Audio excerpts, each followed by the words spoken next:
हाँ जी, आज हम उपमा अलंकार के बारे में बातें कर रहे हैं और उपमा अलंकार आपके 12th बोर्ड के टॉपिक में भी है और आरपीएससी फर्स्ट ग्रेड और सेकंड ग्रेड टॉपिक में भी चलता है। क्लियर है क्या? उपमा अलंकार का अच्छा, उपमा शब्द की बात करें तो उपमा शब्द का शाब्दिक अर्थ क्या है? तुलना।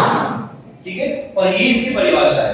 परिभाषा क्या है? जब दो वस्तुओं की या दो व्यक्तियों की समानता के आधार पर तुलना कर दी जाती है तो उसे उपमा अलंकार कहते हैं। मतलब अपन ने देखा कि यार इसमें कुछ समान है और इसमें कुछ समान है, दोनों में सेम क्वालिटी है, समानता है, उस समानता के आधार पर तुलना कर दी गई। जैसे मैंने कहा झील जैसी आंखें। क्लियर है क्या?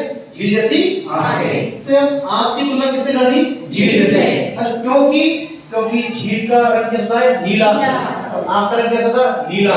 इसलिए नीलेपन के आधार पर, नीले रंग के आधार पर, इस गुण के आधार पर हमने आंख की तुलना झील से कर दी है। क्लियर है क्या? जब दो वस्तुओं या व्यक्तियों की समानता के आधार पर तुलना कर दी जाती है तो वहां उपमा अलंकार होता है। अब उपमा अलंकार की आपसे अंग पूछ जाएंगे।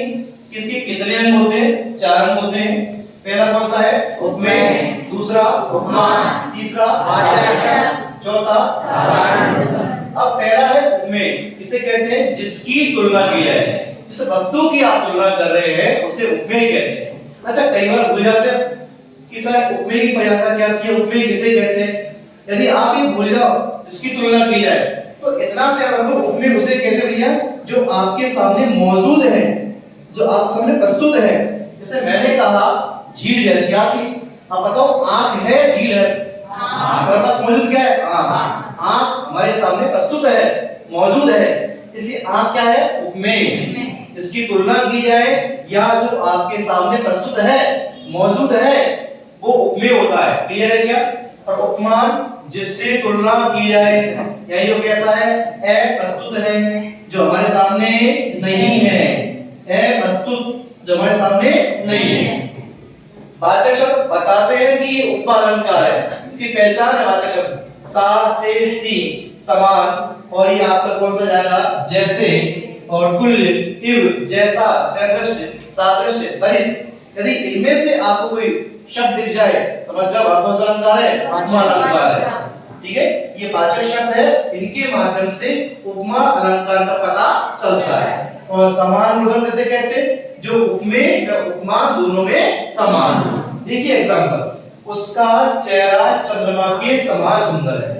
अब यहां बताओ किसकी तुलना किससे कर रहे हैं? चेहरे की तुलना चंद्रमा से कर रहे हैं। तो जिसकी तुलना करते हैं, जो मौजूद है, जो प्रस्तुत है, वो क्या कहलाएगा? उपमेय।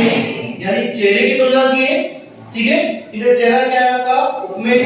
और तुलना किससे की बताओ? चंद्रमा से। तो चंद्रमा क्या है? उपमान। जिससे तुलना करते हैं, जो मौजूद नहीं है। ठीक है, और समान क्या है? इसका तो समान वाचक शब्द। क्या है? वाचक शब्द, बताने वाला।